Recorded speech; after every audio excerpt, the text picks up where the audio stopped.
according to most of the numbers, about half the people who are living here illegally have come here since 2001.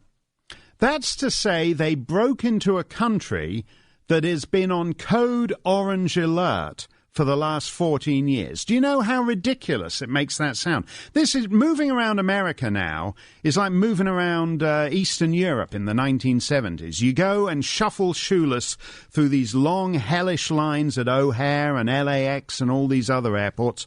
You no longer have the dignity of being a customer, the dignity of being a free-born citizen exercising his right to freedom of movement. You're treated like cattle. But amazingly, this super code orange system has admitted millions and millions of people who manage to just stroll into a country on code orange alert. And that is the problem with the Republican Party today. It's become the party of nothing can be done. The party of nothing can be done. The council of despair. The party that says, okay, terrorists tried to kill everybody on 9/11, so you have to shuffle shoeless like a herd of cattle through an airport till the end of time. Your grandmother in the wheelchair has to lift up her shirt and show her colostomy bag to the TSA until the end of time. Your grandfather, who got blown up serving his country in a war and has a leg brace, he has to be degraded and show that to officialdom at the airport until the end of time. But millions and millions of people can just walk into the self-same country.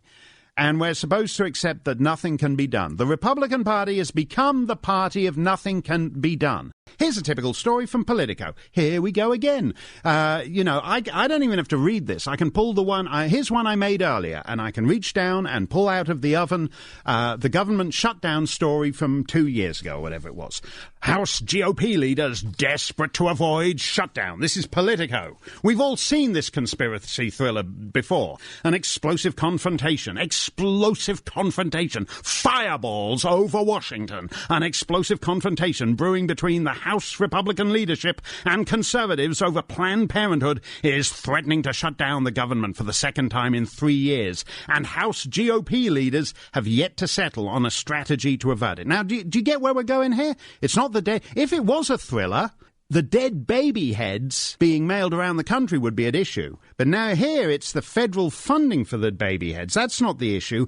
The issue is that how John Boehner can neutralize the crazy right-wing Republicans who don't like the idea of taxpayer dollars going toward funding Planned Parenthood, because he doesn't want to pass a bill that defunds Planned Parenthood because it doesn't stand any chance in the Senate, and it would, even if it did pass in the Senate, it would be vetoed by the president. But if this bill, House bill, were to go through, then funding would run dry on September the 30th, and we would have a government shutdown.